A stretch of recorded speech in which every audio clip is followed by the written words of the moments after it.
नमस्कार साथियों, आज जो आप वीडियो देखने वाले हैं, आज का क्लास हमने लाया है आधुनिक भारत के इतिहास का पहला वीडियो, जो कि है यूरोपीय कंपनियों का भारत आगमन। इसमें हम देखेंगे पुर्तगाली, ब्रिटिश, डच, डेनिश, फ्रेंच और स्वीडिश कंपनियों के बारे में जानकारियाँ।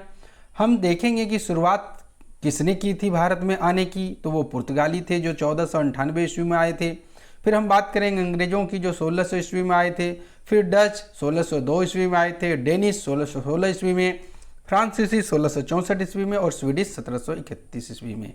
इन सारी बातों को चित्र के माध्यम से बड़े ही विस्तार से समझते हुए हम प्रयास करेंगे कि एक ही बार में आपका मैटर क्लियर हो जाए। फिर अंत में हम इससे जुड़े जो इम्पोर्टेंट प्रश्न जो कि पहले परीक्षाओं में आ चुके हैं उसको भी देखेंगे। तो बने रहिए हमारे वीडियो में अंत तक और एक वीडियो को लाइक जल्दी से जल्दी कीजिए।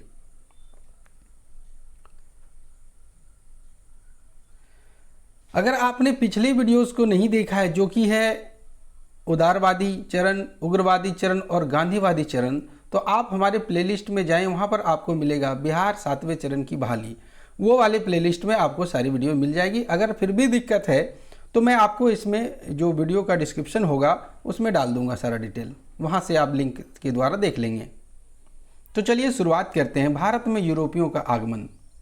मध्यकाल में भारत को पश्चिम देशों से जोड़ने वाले दो समुद्री मार्ग थे। पहला था फारस की खाड़ी वाला मार्ग और दूसरा लाल सागर वाला मार्ग। चलिए हम दोनों को विस्तार से समझते हैं। जब आप यहाँ पर देख रहे हैं, ये देखिए, ये है फारस की खाड़ी वाला मार्ग जिसको बोलते हैं पर्शियन गल्फ, और ये है हमारा लाल सागर वाला मार्ग। आपने समझा कि दो मार्ग थे।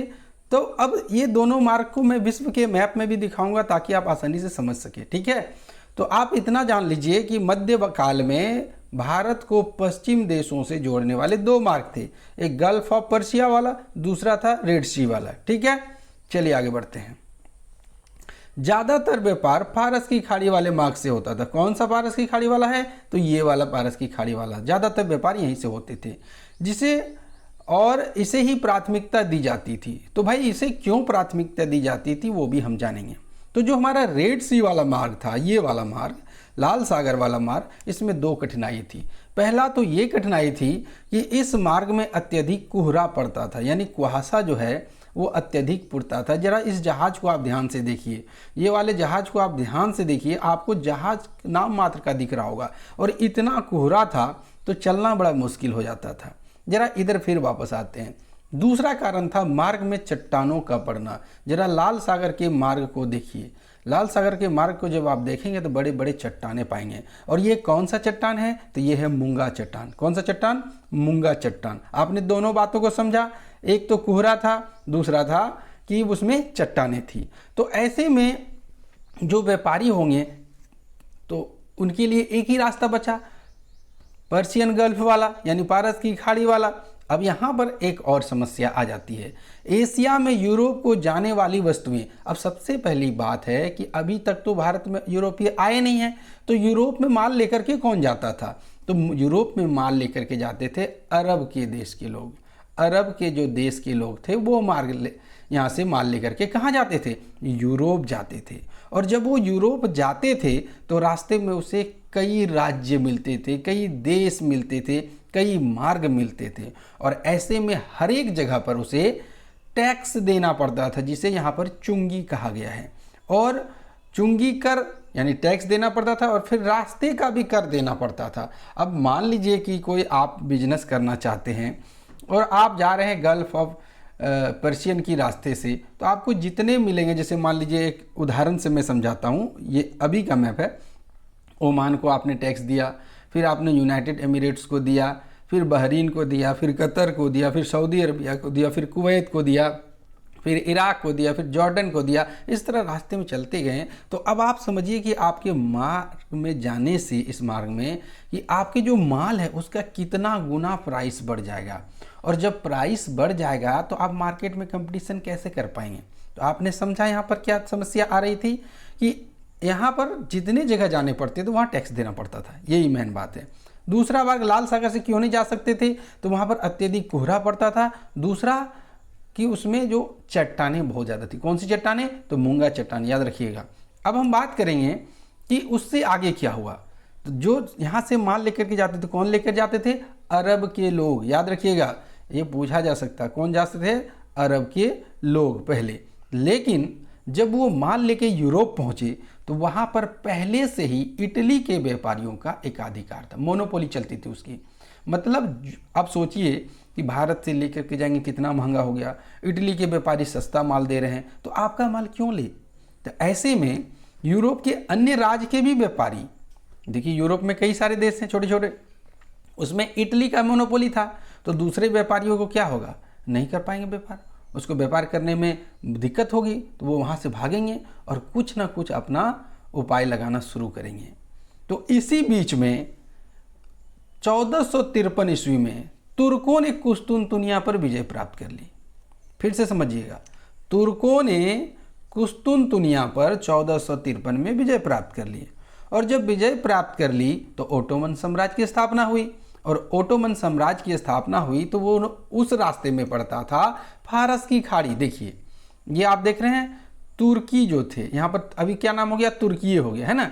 तो तुर्कियों ने कुस्तुनतुनिया पर विजय प्राप्त कर ली, और जब विजय प्राप्त कर ली तो ओटोमन साम्राज्य की स्थापना हो गई।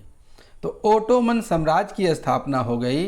तो ओटोमन साम्राज्य के रास्ते में कौन आता था? अब देख लीजिए, ओटोमन साम्राज्य यहाँ पर है।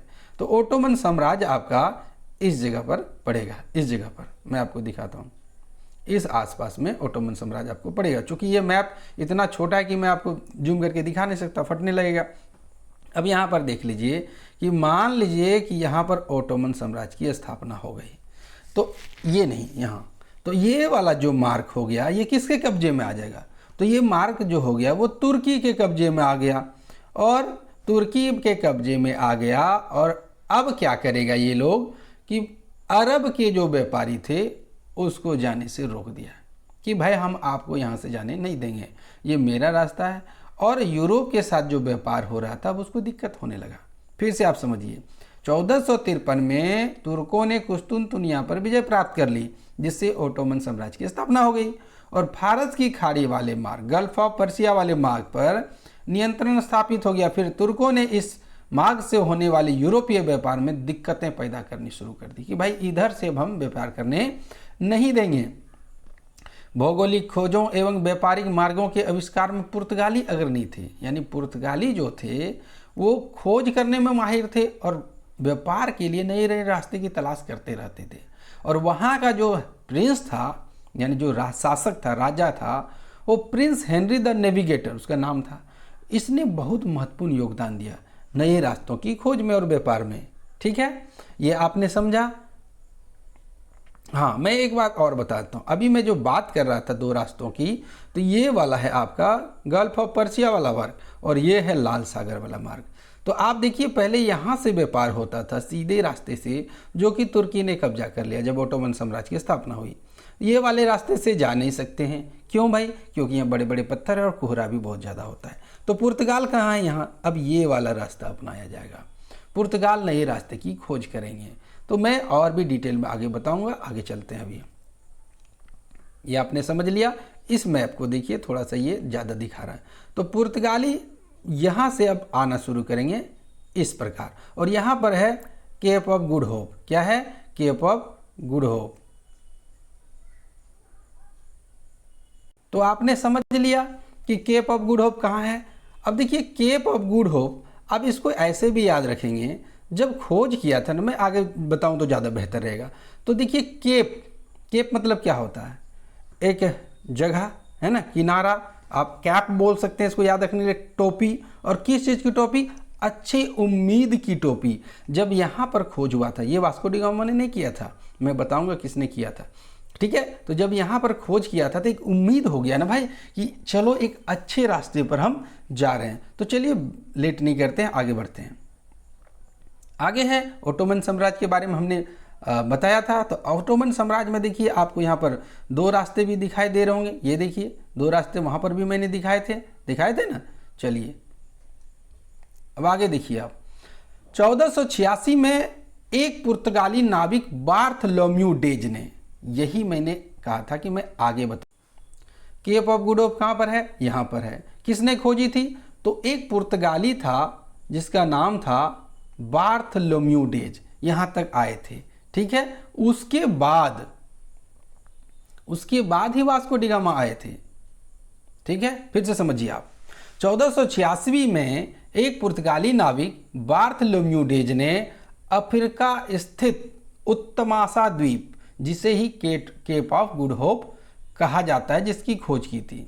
1492 में स्पेन की सहायता से कोलंबस नामक एक नाविक भारत की खोज के लिए निकला और अटलांटिक महासागर में जोखिम से भरे रास्ता या चलिए मैं आपको मैप में समझाता हूँ। समझते हैं। यानी एक थे क्रिस्टोफर कोलंबस, ये भी एक नाविक थे। कब की बात है? तो बात है 1492 ईस्वी की। कब की बात है? 1492 ईस्वी की। और इन्होंने क्या किया? इन्होंने कहा कि भाई जो आप घूमने जा रहे हैं दक्षिण की ओर, तो उधर भारत नहीं है। भारत किधर है? भारत तो पश्चिम की ओर है। इन्होंने क्या कहा था? भारत तो पश्चिम की ओर है, आप गलत रास्ते पर जा रहे हैं। और इन्होंने अटलांटिक महासागर को पहुंचा पार करते हुए और अमेरिका की खोज की। क्या खोज की? अमेरिका की खोज की। और इन्होंने क्या कहा? East Indies. क्या कहा इसे? ईस्ट इंडीज कहा। ईस्ट इंडीज इन्होंने कहा, ईस्ट इंडीज। ठीक है, जो भी हो, यहाँ पर हिंदी स्पेलिंग पे ना जाएं। यहाँ देखिए, ईस्ट इंडीज कहा उन्होंने। ये अमेरिका की खोज की थी, लेकिन उन्होंने क्या कहा? ये तो भारत है। उन्होंने क्या कहा? ये तो भारत है। लेकिन क्या असल में वो उन्होंने भारत की खोज की थी? नहीं की थी।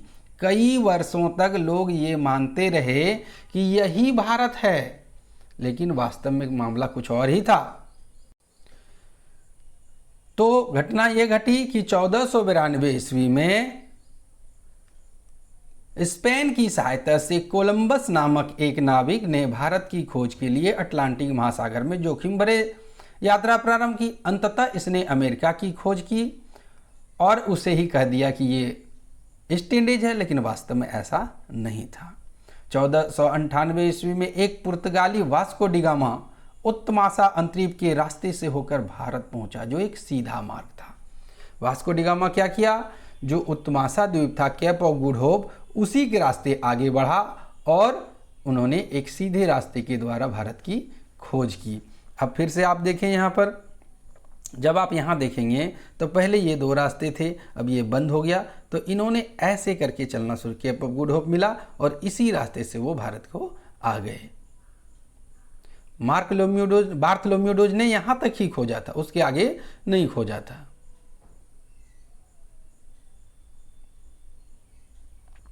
अब एक बार हम थोड़ा सा इसमें एक कर लेते हैं। ठीक है, यहाँ पर ये इसे अभी जानने की जरूरत नहीं है, इसे हम बाद में जानेंगे। जब हम पूरा पढ़ लेंगे तो एक बार रिवीजन करेंगे। यहाँ से मैंने आपके लिए एक लगाया था, चलिए देखते हैं। पुर्तगाल द्वारा यूरोप और भारत के बीच सीधे समुद्री मार्ग खोजने में आर्थिक एवं धार्मिक कारण सक्रिय थे। देखिए, आखिर पुर्तगाली जो भारत की खोज में आए थे, तो दरअसल उसने भारत की तो खोज नहीं की थी, उन्होंने भारत के समुद्री मार्ग की खोज की थी। तो मार्ग के खोजने के कई कारण थे, तो इनमें से दो मुख्य कारण था। पहला आर्थिक कारण। आर्थिक कारण का मतलब था व्यापार करना है और अपने ज़्यादा से ज़्यादा माल कमाना है। दूसरा कारण था धार्मिक कारण, इसके तहत अपने ईसाई धर्म का प्रचार करना है। सर्वप्रथम 1498 में वास्को डी गामा भारत में कालीकट बंदरगाह पहुंचा, जो कि केरल और मालाबार तट पर है। यहाँ सबसे पहले बसे हुए अरबी व्यापारियों द्वारा वैमनस्य का रवैया अपनाया गया, लेकिन कालीकट के राजा जमोरिन ने इसका स्वागत किया और मसाले तथा जड़ी बूटियों ले जाने की अनुमति दी। आप एक बात समझिएगा, हमने आपको शुरू में कहा कि भारत में पहले कौन बिजनेस करते थे? अरब के लोग, यानी अरब के व्यापारी। और अगर कोई दूसरा व्यापारी आएगा तो क्या आरती लेकर के उसका आरती उतारेगा? क्या थाली लेकर के? नहीं उतारेगा ना, क्योंकि उसका कंपटीटर आ रहा है, तो उसको तो चाहेगा कि भाग जाए भाई, तुम यहाँ रख के क्या करोगे? ये चाह रहे थे। लेकिन वहाँ के एक राजा थे कालीकट के, जिसका नाम था जमोरिन, ये भी याद रखेंगे आप। उन्होंने उसका स्वागत किया और मसाले और जड़ी बूटी ले जाने की अनुमति दी। इसमें भी एक कहानी छुपी है। जब वास्को डी गामा कालीकट पर पहुंचा था तो वहाँ के राजा जहाज को देख करके अचंभित हो गए थे। उसको समझ में नहीं आ रहा था ये आखिर है क्या चीज़ जो पानी में तैरता है, लोग इसमें बैठ करके आ जाते हैं। बड़ा आश्चर्य हुआ था। और जब वास्को डी गामा ने इन राजा और इसकी पत्नी को एक सैर करवाया था, राजा ने आग्रह किया था कि एक सैर करवा दीजिए, और जब सैर करवा दिया था तो राजा इससे बहुत खुश हो गए थे और उसी के बदले में मसाला और जड़ी बूटियाँ ले जाने की इजाज़त दे दिए थे। आपने समझा? आगे देखेंगे हम। आगे बात है कि पुर्तगालियों के भारत आगमन में जो हम पढ़ रहे हैं अभी, तो देखिए उसका रास्ता दिखाया गया है। फिर से एक बार और समझा देता हूँ, तो समझ लीजिए आप। पहले मार्ग ये था आपका फारस की खाड़ी वाला मार्ग। दूसरा मार्ग था ये क्या मार्ग था?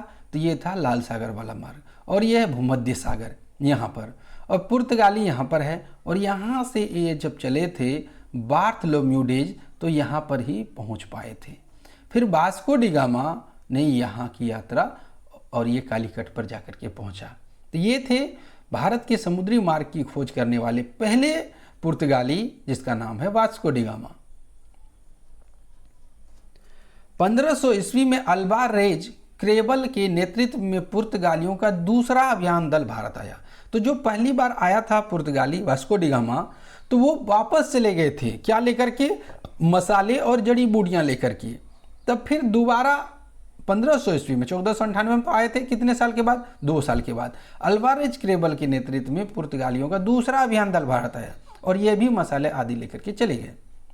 1502 में वास्को डी गामा फिर से भारत आए और इसने कोचीन में पुर्तगालियों की पहली फैक्ट्री की स्थापना की, और वहीं पर प्रथम पुर्तगाली बस्ती भी बसाई। 1505 में पुर्तगाली सरकार ने एक नई नीति अपनाई, जिसके तहत भारत में एक गवर्नर जनरल की नियुक्ति की गई। किसने नियुक्ति की गई? पुर्तगाली सरकार ने। तो इस संदर्भ में देखा जाए तो पहला गवर्नर जनरल कौन बना? अल्मीडा बना। ये भी याद रखेंगे, फिर से समझिए। 1498 में वास्को डी गामा आया, फिर उसके बाद दूसरा दल आया अल्वारेज क्रेबल, तीसरा फिर आया भारत वास्को डी गामा पुनः 1502 में। फिर 1502 में जब आया तो उसने एक फैक्ट्री बैठाई और एक बस्ती भी बैठाई, और फिर 1505 में उसने क्या किया? एक नया नीति अपनाया और पहला जो गवर्नर जनरल था वो बनाया अल्मीडा को। अब अल्मीडा 1505 से 1509 तक रहा। इसने कोचीन का दुर्गीकरण कराया, यानी किलेबंदी कराई, और इसके बाद अपना मुख्यालय कोचीन को ही बना लिया। 1508 से 1509 में गुजरात, मिस्र और तुर्की के संयुक्त मुस्लिम जलबेड़े को इसने हरा दिया। यानी कि एक जलबेड़ा था, एक कमिटी थी, मान के चलिए एक व्यापारियों का दल था, जैसे कि गुजरात के लोग थे, उसमें मिस्र के और तुर्की के थे, वो मिलजुल करके आए थे। लेकिन फिर भी अल्मीड़ा ने उन सभी को हरा दिया। अल्बुकर्क 1509 से 15। अल्बुकर्क भारत में पुर्तगाली सत्ता का वास्तविक संस्थापक था। इसने 1510 में बीजापुर से, जो कि कर्नाटक में है, बीजापुर से गोवा को जीत लिया और किलेबंदी करवाई।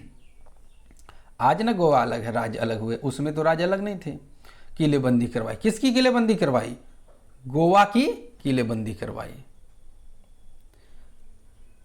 यहां जो अब तस्वीर देख रहे हैं उसे भी ध्यान से देखिएगा। तस्वीर मैंने आपके लिए ही लगाए हैं, बहुत मेहनत लगती है एक वीडियो को बनाने में, तो फटाफट से लाइक सब्सक्राइब कर दीजिए। अगर नहीं किए हैं अभी तक तो कर लीजिए, क्योंकि आगे भी इसी तरह की वीडियो आपको मिलते रहेंगे। अभी इसका अगला वीडियो आएगा कर्नाटक युद्ध, वो भी हम देखेंगे, तो ये चारों कर्नाटक युद्ध के बारे में पढ़ेंगे। तो फिर फटाफट से लाइक कर दो यार, इतना भी मत सोचो।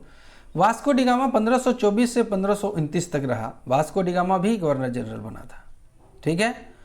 1529 में गोवा में इसकी मृत्यु हो गई, और गोवा में ही वास्को डी गामा की कब्र बनाई गई है। सेंट ईसाई संत की कब्र भी गोवा में ही है। तो ये देखिए वास्को डी गामा की कब्र, देख रहे हैं आप। एक बार हम ये क्या करते हैं, एक बार इसको पढ़ लेने के बाद एक बार घटनाक्रम को दोहराते हैं। नूनो द कुन्हा 1529 से 1538 में, यह अल्बुकर्क का वास्तविक उत्तराधिकारी था। इसने 1530 में कोचीन की जगह गोवा को अपनी राजधानी बनाई। कुन्हा ने मद्रास के निकट सैंथोम तथा बंगाल में हुगली में पुर्तगाली बस्तियों की स्थापना करके भारत के पूर्वी तट की ओर पुर्तगाली वाणिज्य का विकास किया। अब हम एक बार घटनाक्रम देख लेते हैं पूरा, फिर हम आगे बढ़ेंगे। तो घटनाक्रम कुछ इस प्रकार है। प्रमुख पुर्तगाली गवर्नर, हमने बात की थी अल्मीडा की, पहला था। तो इसने किसको हराया? मिस्र, तुर्की और गुजरात के संयुक्त जलविड़े को हराया। फिर इसने क्या करवाया? इसने कोचीन का दुर्गीकरण कराया। इसने किन्नौर में पुर्तगाली फैक्ट्री की पहली स्थापना की। तो ये कब से कब तक रहे थे? 1505 से 1509 तक। अल्बुकर्क दूसरे आए जो 1510 में गोवा को जीता और पुर्तगाली अधिपत्य की स्थापना की। इन्होंने भारत में पुर्तगाली सत्ता का वास्तविक संस्थापना किया। ये 1509 से 1515 तक रहे। उसके बाद आए नूनो द कुन्हा, उन्होंने कोचीन के स्थान पर गोवा को राजधानी बनाई। फिर पूर्वी तट की ओर पुर्तगाल वाणिज्य का विस्तार किया। हुगली एवं सेंथोम में पुर्तगाली फैक्ट्रियों की स्थापना की। तो ये आपने देखा, और इसके बाद तो वास्को डी गामा तो आप जान ही रहे हैं। अब हम देखेंगे भारत में पुर्तगालियों ने क्या दिया। यहाँ से तो बहुत कुछ ले गया, लेकिन भारत को क्या दिया? देखिए, जब व्यापार होते ना, दोनों को कुछ ना कुछ तो फायदा होता ही है। तो भारत में प्रेस यानी छापाखाना, जिसको प्रिंटिंग प्रेस कहते हैं, ये पुर्तगालियों की ही देन है। अब देख लीजिए यहाँ तस्वीर में उस समय प्रिंटिंग प्रेस कैसे हुआ करते थे। तंबाकू की खेती सर्वप्रथम 1508 में दक्षिण भारत में पुर्तगालियों ने ही शुरू करवाई थी और उत्तर भारत में शाहजहां के काल में आई। यह है तंबाकू। फिर इन्होंने पपीता, अनानास, या मिक्स फ्रूट में हमने डाल दिया है, लीची, संतरा, आलू, शकरकंद, मूंगफली, काजू और बादाम की खेती करवाई, जो पुर्तगालियों की ही देन है। तो हम कह सकते हैं कि यह सब यूरोपीय वस्तुएं हैं।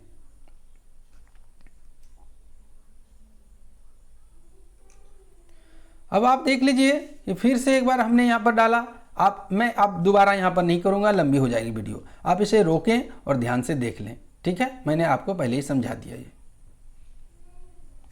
अब आप देखिए डचों का भारत आगमन। आपने पहले देखा पुर्तगालियों का, अब हम देखेंगे डच। डच कौन थे? जो नीदरलैंड के निवासी थे वो डच थे। जब मैं मैप दिखाऊंगा तो मैं बता दूंगा नीदरलैंड कहाँ पर है। आपको बता दूं कि जर्मनी से सटा हुआ है नीदरलैंड। जर्मनी के अगर उत्तर में आप देखेंगे तो आपको नीदरलैंड मिलेगा। सर्वप्रथम 1595 ईस्वी में कार्नेलियस हाउटमैन ने के नेतृत्व में डचों का पहला अभियान दल सुमात्रा पहुंचा। तो सुमात्रा कहाँ है? तो सुमात्रा इंडोनेशिया में है। 1602 ईस्वी में विभिन्न डच कंपनियों को मिला करके हॉलैंड की सरकार ने United East India Company of Netherland के नाम से एक व्यापारिक संस्थान की स्थापना की। ये देखिए आप, अगर आप ध्यान से देखेंगे तो ये है भारत का दक्षिण भाग है ये। और यहाँ पर देखिए कुछ द्वीप जो कि आपको बंगाल की खाड़ी और हिंद महासागर में पड़ेगा, उसी में है इंडोनेशिया। इंडोनेशिया में एक द्वीप है जिसका नाम है सुमात्रा, और यहीं पर है जावा द्वीप, जहाँ पर पहले होमोसेपियंस की खोज की गई थी, जो कि मनुष्यों का जो पूर्वज था होमोसेपियंस, वो बुद्धिमानव कहा जाता है। तो आपने देख लिया यहाँ पर। अभी इस मैप को देखिए, वर्ल्ड के मैप में, तो आपको पता चल जाएगा कि डच कहाँ आए थे। तो डच देखिए नीदरलैंड यहाँ पर है, और यहाँ से डच आए थे यहाँ पर। ये ऑस्ट्रेलिया को मैंने टच कर दिया, कोई बात नहीं, यहाँ पर आए थे, ठीक है? आगे देखते हैं। सर्वप्रथम 1605 ईस्वी में डच नौसेना नायक वान देर हेग ने के नेतृत्व में डचों का पहला अभियान दल भारत को आया और पूर्वी तट पर स्थित मुसलीपट्टनम में इन्होंने अपनी पहली फैक्ट्री अपनाई। तो चलिए, अगर जूम करके दिख जाए मुसलीपट्टनम तो मैं आपको दिखा देता हूँ। इतने छोटे में दिखा पाना थोड़ा मुश्किल हो जाता है, ठीक है? लेकिन फिर भी आप समझिए कि मुसलीपट्टनम कहाँ पर है। तो मुसलीपट्टनम, ये लाल वाला देख रहे हैं ना मछलीपट्टनम, तो यहीं पर है मुसलीपट्टनम, ठीक है? आगे बढ़ते हैं, जब बड़ा मैप आएगा मैं आपको बताऊंगा। तो यहीं पर इन्होंने पहली फैक्ट्री, कब? 1605 में। तो 1610 में इन्होंने पूर्वी तट पर स्थित पुलिकट को अपनी फैक्ट्री बनाई और इसे ही मुख्यालय बनाया गया। ये लोग यहाँ पर स्वर्ण पेगोडा यानी सोने की मुद्रा ढालते थे। कहाँ पर? पुलिकट में। 1653 में डचों ने बंगाल स्थित चिंसुरा में अपनी पहली फैक्ट्री स्थापित की। बंगाल में यह डचों का सबसे पहला केंद्र था। डच लोग भारत से सूती वस्त्र, नील, सोरा जिससे बारूद बनता है, जिससे बम बनाया जाता है, ये सोरा से ही होता है, कच्चा रेशम, अफीम, नमक और चावल का निर्यात करते थे। और डच लोग भारत से मसाले कभी भी नहीं लेकर के गए, ये मसालों पर दिलचस्पी नहीं देते थे। एलिजाबेथ, अब अंग्रेजी शासन के बारे में हम देखते हैं। एलिजाबेथ का शासन काल ब्रिटिश इतिहास के काल में स्वर्णिम युग के नाम से जाना जाता है।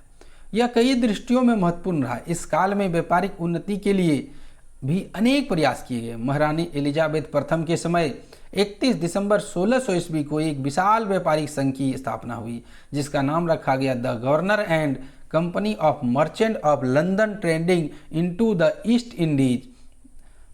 इस कंपनी के अनेक शेयर होल्डर थे। 1611 ईस्वी में अंग्रेजों ने पूर्वी तट पर स्थित मुसलीपट्टनम में अपनी दूसरी फैक्ट्री की स्थापना की। 1613 में सूरत की फैक्ट्री को स्थायित्व प्राप्त हुआ। पहले तो टेम्पोररी था, अब वो परमानेंट हो गया। 1615 ईस्वी में ब्रिटिश सम्राट जेम्स के राजदूत के रूप में सर थॉमस रो, ये याद रखिएगा, very very important, Thomas Roe, और किसके दरबार में आया था? जहांगीर के दरबार में आया था। और इसके दरबार में वो 3 वर्षों तक रहा और पूरा सेवा सत्कार किया। इसके बाद उसे ही कंपनी की लेटर मिला कि कंपनी आप बिठा सकते हैं। इसने व्यापार करने से संबंधित तथा व्यापार करों से छूट से संबंधित 2 लाइसेंस कंपनी के लिए प्राप्त किए। देखा किसने? थॉमस रो ने। किससे प्राप्त किए? तो जहांगीर से प्राप्त किए। 1632 ईस्वी में अंग्रेजों ने गोलकुंडा के सुल्तान अब्दुल्ला कुदुस शाह से 500 पाउंड वार्षिक कर देने के बदले गोलकुंडा के सभी बंदरगाहों के व्यापार करने का अधिकार प्राप्त कर लिया। लाभकारी फरमान होने के कारण इसे सुनहरा फरमान के नाम से भी जाना जाता है। 1639 ईस्वी में चंद्रगिरी के शासक से अंग्रेजों ने मद्रास को पट्टे पर प्राप्त कर लिया। पट्टे का मतलब होता है कि कुछ पैसा दिए और उसके बदले में जमीन लिए, ये होता पट्टा। यहाँ पर अंग्रेजों ने सेंट जॉर्ज नामक किले का निर्माण करवाया। ये जो तस्वीर आप देख रहे हैं ऊपर में चेन्नई में, यही है सेंट जॉर्ज फोर्ट जिसको हम लोग बोलते हैं। 1661 ईस्वी में ब्रिटेन के सम्राट चार्ल्स द्वितीय का विवाह पुर्तगाली राजकुमारी कैथरीन के साथ हुआ। इस उपलक्ष्य में पुर्तगालियों से दहेज के रूप में बंबई मिल गया चार्ल्स द्वितीय को। यानी पुर्तगाली और अंग्रेज आपस में वैवाहिक संबंध अपनाए थे। 1669 ईस्वी में चार्ल्स द्वितीय ने बंबई को 10 पाउंड वार्षिक किराए पर कंपनी को दे दिया। फिर कंपनी ने ओंगियार को अपना अधिकारी नियुक्त कर बंबई के गांव का शहरीकरण करवा दिया। 1698 ईस्वी में अंग्रेजों ने बंगाल के एक जमींदार इब्राहिम खां से 1200 रुपये में 3 गांव की जमींदारी खरीद ली थी। यहाँ रखिए, देखिए ध्यान से, बंगाल में अब अंग्रेज प्रवेश कर रहे हैं, तो 1698 मात्र 1200 रुपये में 3 गांव की जमींदारी खरीदी थी इब्राहिम खां से। ये गांव थे गोविंदपुर, सुल्तानती और कोलकाता। कोलकाता तभी तो कलकत्ता था। यही तीनों गांव विकसित होकर कलकत्ता नगर बसा और नगर को बसाने का श्रेय जॉब चार्नोक को दिया जाता है। ये भी वेरी वेरी इंपॉर्टेंट है, श्रेय जॉब चार्नोक। ये जो तस्वीर देख रहे हैं यही है जॉब चार्नोक, इन्होंने ही कलकत्ता नगर को बसाया। 1700 ईस्वी में कलकत्ता में फोर्ट विलियम किले का निर्माण हुआ। वहाँ पर वो मद्रास वाला सेंट फोर्ट था, ये फोर्ट विलियम कलकत्ता वाला है ना। और यह पूर्वी भारत के सभी बस्तियों का केंद्र बन गया। फोर्ट विलियम का प्रथम अध्यक्ष सर चार्ल्स आयर था। 1715 में कंपनी का एक प्रतिनिधि मंडल जॉन सरमन की अध्यक्षता में मुगल सम्राट फर्रुखसियार के दरबार में पहुंचा और इस प्रतिनिधि मंडल ने हैमिल्टन नामक एक चिकित्सक भी था। देखिए जो सफ़ेद सफ़ेद आप देख रहे हैं ना, ये है हैमिल्टन, और उन्होंने एक असाध्य रोग से फर्रुखसियार को मुक्ति दिलाई जो कि गंभीर बीमारी थी। और इससे खुश होकर फर्रुखसियार ने 1717 में एक फरमान जारी कर दिया और कंपनी को अनेक रियायतें दी। रियायतें मतलब छूट दे दिया। अब यहाँ पर देख लेते हैं कुछ इसके मुख्य बातों को। तो हम यहाँ पर 3 बातों की चर्चा करेंगे कि पहली फैक्ट्रियों की स्थापना, इसके बाद वर्ष कब हुआ था और फिर कहाँ पर हुआ था। तो अंग्रेजों की फैक्ट्रियाँ हैं, है ना। तो 1608 में, जिसको टेम्पोररी बनाया था, 1608 में सूरत में अस्थायी फैक्ट्री बनाई गई। 1611 में मुसलीपट्टनम में, 1616 में अहमदाबाद में, बुहारनपुर में और आगरा में, 1632 में गोलकुंडा में, और 1633 में बालासोर और हरिहरपुर जो कि उड़ीसा में है वहाँ पर, 1639 में मद्रास में, 1651 में हुगली में, 1669 में और बम्बई में और 1700 में कलकत्ता में। यहाँ पर दोनों साथ में आ गए, कोई बात नहीं, आप समझिए यहाँ पर होगा बम्बई और यहाँ पर होगा कलकत्ता। तो सबसे लास्ट में कहाँ, कलकत्ता में। अब यहाँ पर आप देखिए, इसके बाद आए डेनिस। तो डेनिस कहाँ के निवासी थे, तो डेनिस डेनमार्क के निवासी थे, जो 1616 में भारत आए और बंगाल स्थित सेरामपुर, उसमें सेरामपुर बोला जाता था, आज श्रीरामपुर नाम से है, में अपनी बस्ती बसाई। यह भारत का उनका मुख्य केंद्र था, किसका, डेनिशों का। अब आप समझिएगा कि लास्ट में देखिए, समझते जाइए, और लास्ट में मैं आपको ट्रिक बताऊंगा कि कैसे कौन आए थे और कैसे याद रखेंगे हम। फ्रांसीसी, अब देखिए आपने देख लिया डेनिस, आपने शुरू से देखिए, पुर्तगाली आए, फिर आपका डच आए, फिर आपका अंग्रेज आए, और फिर अभी फ्रांसीसी हम डेनिस आया, डेनिस के बाद हम फ्रांसीसी देखेंगे।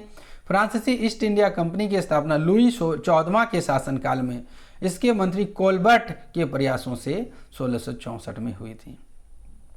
सर्वप्रथम 1667 में फ्रैंको कैरो के नेतृत्व में फ्रांसीसियों का पहला अभियान दल भारत में सूरत पहुंचा था। सूरत कहाँ है, तो गुजरात में है। यहीं पर उन्होंने अपनी पहली फैक्ट्री की स्थापना की। 1673 में बंगाल के सूबेदार शाइस्ता खां से एक जमीन प्राप्त की और इसी जमीन पर चंद्रनगर, आज चंदन नगर के नाम से जाना जाता है, प्रसिद्ध फ्रांसीसी बस्ती का विकास हुआ। 1701 में फ्रांसीसियों ने पौंडीचेरी को अपना मुख्यालय बनाया और यहाँ का पहला गवर्नर बनाया गया फ्रांसिस मार्टिन को। 1735 में ड्यूमा क्या है, तो फ्रांस की संसद को ड्यूमा कहता है। हमारी संसद को क्या कहते हैं, पार्लियामेंट, संसद भवन। उसी तरह फ्रांस की संसद को ड्यूमा कहा जाता है। फ्रांसीसी गवर्नर बनकर पौंडीचेरी आया। तो यहाँ पर दे रहा है ड्यूमा, नाम भले ही दिया हो तो, लेकिन ड्यूमा एक संसद भी होता है, ये भी जान लीजिए, मैंने एक्स्ट्रा बता दिया तो क्या दिक्कत है। ड्यूमा फ्रांसीसी गवर्नर बनकर पौंडीचेरी आया। इसके समय में फ्रांसीसी व्यापार का अत्यधिक विकास हुआ, तो यहाँ पर ड्यूमा नाम वाला इस्तेमाल हुआ है।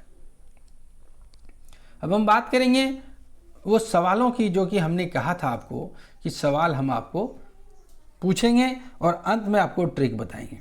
वह पुर्तगाली कौन था जिसने गोवा पर अधिकार किया था? Francis de Almeida, Afonso de Albuquerque, Vasco da Gama, Robert de Nobili. तो इसका सही जवाब है अल्फांसो दी अल्बुकर्क, और इसी को वास्तविक संस्थापक भी कहा जाता है। दूसरा सवाल है, निम्नलिखित में से किस यूरोपीय ने भारत में सबसे पहले अपना व्यापार फैलाया और प्रभावित किया? और ये सवाल आप देखिए जेपीएससी 2017 में पूछा गया है। ब्रिटिश ने, फ्रेंच ने, डच ने, तो पुर्तगाली ने। तो सबसे पहले कौन आए थे? तो सबसे पहले पुर्तगाली आए थे। तीसरा सवाल है, वर्ष 1498 में वास्को डी गामा भारत में कहीं उतरा था, तो कहाँ उतरा था ये बताइए। और ये यूपीपीसीएस 2020 में और एसएससी 2018 में आ चुका है। तो सबसे पहले वो कहाँ उतरा था? तो कालीकट में उतरा था, गोवा में तो नहीं। कोचीन बंदरगाह, कोचीन वही जगह पड़ता है, बंदरगाह है, लेकिन उतरा था वो लोग कालीकट में। सवाल नंबर 4, गोवा, दमन और दीव का उपनिवेशीकरण मूलतः किसके द्वारा किया गया था? डचों द्वारा, अंग्रेजों द्वारा, फ्रांसीसियों द्वारा, पुर्तगालियों द्वारा। तो इसका सही जवाब है पुर्तगालियों द्वारा। गोवा, दमन और दीव पर उपनिवेशीकरण किया था पुर्तगालियों ने। सवाल नंबर 5, अल्बुकर्क ने गोवा को 1510 में किससे छीना था? तो ये देखिए बीजापुर के सुल्तान से छीना था, है ना। जमोरिन ने तो उसे दिया था व्यापार करने के लिए, मसाले और जड़ी बूटी ले जाने के लिए। फ्रांसीसी उसमें आए नहीं थे और इंग्लैंड उसमें आया तो बाद में था ना। तो अल्बुकर्क के समय में वहाँ का जो सुल्तान था, बीजापुर का सुल्तान, उससे छीना था। सवाल नंबर 6, किसे जहांगीर ने खान की उपाधि से सम्मानित किया था? और ये एनटीपीसी 2021 में आया है। हॉकिंस को, कैप्टन हॉकिंस को, सर टॉमस रो को, एडवर्ड टेरी को, या इनमें से कोई नहीं? तो जहांगीर ने खान की उपाधि दी थी सर कैप्टन हॉकिंस को दी थी। ठीक है। सवाल नंबर 7, भारत में अंग्रेजों ने अपनी पहली फैक्ट्री कहाँ स्थापित की थी? ग्रुप डी 2018 में आया हुआ सवाल है। गोवा में, बंगाल के हुगली में, अकार्क में या सूरत में। तो अंग्रेजों ने पहली फैक्ट्री कहाँ पर की थी? तो इन्होंने सूरत में की थी, जो कि गुजरात में है। सवाल नंबर 8, भारत में तंबाकू के प्रचलन का श्रेय किसे जाता है? अंग्रेजों को, पुर्तगालियों को, डचों को या फ्रांसीसियों को? तो तंबाकू के प्रचलन का श्रेय किसे जाता है? पुर्तगालियों को। सवाल नंबर 9, पुर्तगाली उपनिवेशों गोवा, दमन और दीव को किस वर्ष जन आंदोलन के बल पर भारत सरकार ने भारतीय गणराज्य में विलय किया था? 1950 में, और ये पूछा गया SSC MTS मल्टीटास्किंग स्टाफ के जो एग्जाम था उसमें 2020 में। 1950 में, 1954 में, 1961 में या इनमें से कोई नहीं? तो ये घटना घटी थी 1961 में। सवाल नंबर 10, कैप्टन विलियम हॉकिंस किस जगह से भारत पहुंचा था? ये SSC MTS 2019 में पूछा गया है। Option hectare, option A hectare, option B Jahangir, option C square, option D इनमें से कोई नहीं। तो इसका सही जवाब है हेक्टर। कौन सा जहाज था? तो जहाज का नाम था हेक्टर। ठीक है। सवाल नंबर 11, किस मुगल बादशाह ने 6 फरवरी 1613 को एक फरमान जारी कर अंग्रेजों को सूरत में एक अस्थायी कोठी खोलने की अनुमति दी? BPSC 2020 में पूछा गया है। अकबर, जहांगीर, शाहजहां, औरंगजेब। तो एक ही मुगल बादशाह ने दी थी और ये थे जहांगीर, आप सभी जानते हैं। सवाल नंबर 12 और ये आखिरी सवाल है, फ्रांसीसियों को चंद्रनगर यानी चंदन नगर बस्ती किसने भेंट दी थी? शाह सुजा ने, इब्राहिम खान ने, शाइस्ता खान ने, अजीम उसूसान ने? तो ये थे शाइस्ता खां। और अब मैं बात करूंगा ट्रिक की कि कैसे आप याद रखेंगे कि कौन कह रहे हैं। तो ट्रिक याद रखेंगे, पुत्र अडा डैड फंसा। तो पुत्र से पुर्तगाली, अ से अंग्रेज, डा से डच, डच यानी स्वीडन के निवासी, स्वीडन बोलते हैं, डच नीदरलैंड के। इसके बाद हम बात करेंगे डैड, डैड में डेनिश, फा से फ्रांसीसी और सा से स्वीडिश। तो ये घटनाक्रम है डेट के साथ। आपको यह वीडियो कैसी लगी? मुझे पसंद है कि आपको भी पसंद हुआ होगा, मुझे तो बहुत पसंद आई। मैंने बनाए तो मैं तो कहूँगा ही पसंद। अब आप हमें कमेंट करके बताएं कि आपको पसंद आई कि नहीं आई। और अगर आप हमें कमेंट करेंगे तो मैं बहुत जल्द अगला वीडियो लाऊंगा जो है कर्नाटिक युद्ध का। उसमें आप विस्तार से समझेंगे, इसी तरह तस्वीरों के साथ। फिर से आग्रह करता हूँ, अगर आपने सब्सक्राइब नहीं किया तो कर लीजिए, दोस्तों में ज़्यादा से ज़्यादा शेयर कीजिए, बेल आइकन दबा लीजिए। एक लाइक तो बनता है, हम आपके लिए मेहनत करते हैं, पसीना चुहाते हैं, सारा पंखा वगैरह बंद करके वीडियो बनाना पड़ता है। तो मिलते हैं अगले वीडियो में, तब तक के लिए धन्यवाद।